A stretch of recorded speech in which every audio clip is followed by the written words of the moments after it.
बच्चों, कैसे हैं आप लोग। उम्मीद है आप सब बहुत अच्छे होंगे। मेरा नाम है रेनू राठी और आज हम पढ़ने वाले हैं एक बहुत ही मज़ेदार पाठ, भाषा। उद्देश्य उद्देश्य के बारे में, पाठ का उद्देश्य देख लेते हैं बच्चों। भाषा के बारे में जानना, विभिन्न बोलियों के बारे में जानना और भाषा के रूप के बारे में हम इस पाठ में जानेंगे। देखिए, पढ़िए और समझिए। दादाजी, आप क्या कर रहे हो? मैं कहानी पढ़ रहा हूँ। हमें भी कहानी सुनना पसंद है। ऊपर दिए गए वाक्यों में लड़की बोलकर, दादी पढ़कर और बच्चे सुनकर क्या कर रहे हैं बच्चों? एक दूसरे की बात को समझ रहे हैं और यही हमारी भाषा है। भाषा मन के भावों और विचारों को प्रकट करने का साधन है। वास्तव में बोलना, पढ़ना, सुनना तथा लिखना ही हमारी क्या है बच्चों? भाषा है। यही भाषा के हमारे क्या है? कौशल है। भाषा के कौशल कौन कौन से हैं बच्चों? बोलना, सुनना, पढ़ना, लिखना। रोज हमें कितनी ही आवाजें सुनते हैं, हम कितनी सारी आवाजें सुनते हैं बच्चों, जैसे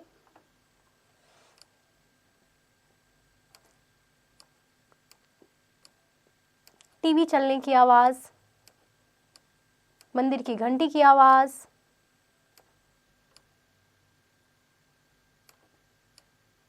सब्जी वाले की आवाज, माँ की आवाज, मोबाइल रिंगटोन की आवाज। अब देखते हैं बच्चों, जीव जंतु की बोलियां क्या है। इस तरह पशु पक्षियों की भी कुछ आवाजें निकालते हैं जिन्हें हम क्या बोलते हैं बच्चों? जिन्हें हम उनकी बोली कहते हैं, जैसे बिल्ली म्याऊ म्याऊ, बकरी मै मै, चिड़िया चींची, मेंढक टर्टर, कुत्ता भौ भौ,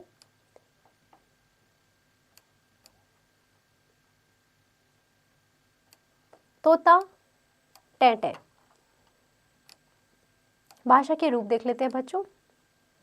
भाषा के मुख्य दो रूप हैं, मौखिक भाषा और लिखित भाषा।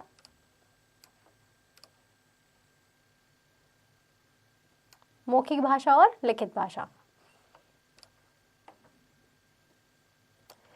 मौखिक भाषा जब हम बोलते हैं और दूसरा उसे सुनता है तो वह कौन सी होती है? तो वह हमारी मौखिक भाषा कहलाती है। जैसे जब हम आपस में बातचीत करते हैं, गाना गाना, किताबें पढ़ना, समाचार सुनना, भाषण देना, मोबाइल सुनना, वॉइस संदेश भेजना, ये सभी हमारे क्या है बच्चों? मौखिक भाषा है। लिखित भाषा जब हम लिखते हैं कि बच्चों, जब हम लिख रहे होते हैं और दूसरा उसे पढ़कर समझता है, दूसरा उसे पढ़ के समझता है, तो वो हमारी लिखित भाषा कहलाती है। जैसे पत्र लिखना, गृह कार्य करना या फिर व्हाट्सएप पर जब हम कोई संदेश लिखते हैं, पुस्तक पढ़ना आदि, ये सभी हमारे लिखित भाषा के ही उदाहरण है। भाषा का एक अन्य रूप सांकेतिक भाषा है। इसमें हम अपनी भाषा संकेतों से समझते हैं। इसमें भाषा कैसे समझते हैं बच्चों? संकेतों से। जैसे गाड़ी जाने का संकेत, हॉर्न न बजाना, चुप रहने का संकेत। वास्तव में हमें इस भाषा का मुख्य रूप नहीं मान सकते, क्योंकि संकेत हमारे क्या होते हैं बच्चों? इशारे कई बार गलत भी हो सकते हैं। हमारी भाषाएं, हमारे देश भारत में कई बोलियां बोली जाती हैं। बहुत सारी बोलियां हैं जो है बच्चों हम बोलते हैं, जैसे हिंदी, पंजाबी, गुजराती, अंग्रेजी, उर्दू, मराठी, तमिल, मलयालम।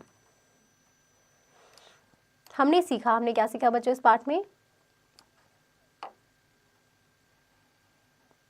भाषा मन के भावों और विचारों को प्रकट करने का साधन है।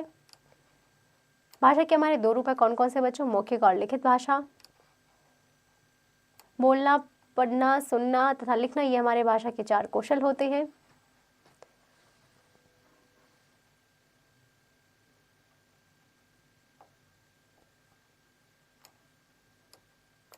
जब हम बोलकर अपनी बात दूसरों तक पहुंचाते हैं तो वह हमारी क्या होती है बच्चों? मौखिक भाषा होती है।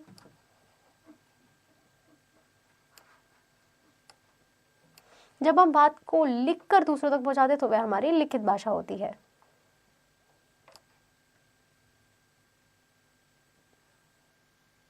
भाषा में अनेक बोलियां, हमारी भाषाएं, अनेक भाषाएं बोली जाती हैं।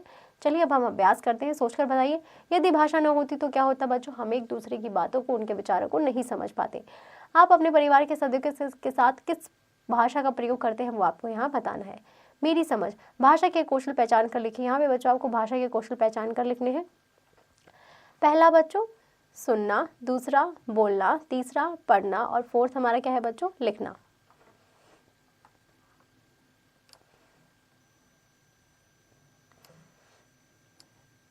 उचित शब्द चुनकर खाली स्थान भरने हैं हमें बच्चों। भाषा के डैश, भाषा के दो रूप होते हैं। भाषा का अन्य रूप डैश सांकेतिक भाषा होता है। पक्षियों की भाषा को उनकी, वेरी गुड बच्चों, बोली कहते हैं। किताबें पढ़ना डैश, किताबें पढ़ना हमारा मौखिक भाषा है। सही उत्तर पर सही का चिन्ह लगाना है बच्चों।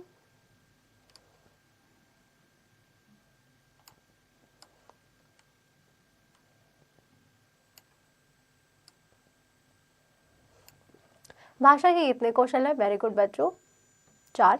आपस में बातचीत करना भाषा का कौन सा रूप है? वेरी गुड बच्चों, मौखिक भाषा। गृह कार्य करना भाषा का कौन सा रूप है? वेरी गुड बच्चों, लिखित भाषा। हॉर्न न बजाना भाषा का कौन सा रूप है? वेरी गुड बच्चों, सांकेतिक भाषा। नीचे दिए गए प्रश्नों के उत्तर लिखिए। भाषा किसे कहते हैं बच्चों? भाषा हम जब भी एक दूसरे की बातों को समझने के लिए जिस हम का प्रयोग करते हैं, सुनना लिखना, वही हमारी भाषा कहलाती है। भाषा के रूप है हमारे लिखना, पढ़ना, सुनना, बोलना। भारत में बोली जाने वाली किन्हीं 4 भाषाओं के नाम यहाँ पे लिखने हैं बच्चों, जैसे मलयालम, पंजाबी, उर्दू, हिंदी। उम्मीद है आपको यह पाठ बहुत अच्छे से समझ आया होगा। अब आप घर पर इसका अभ्यास कीजिए।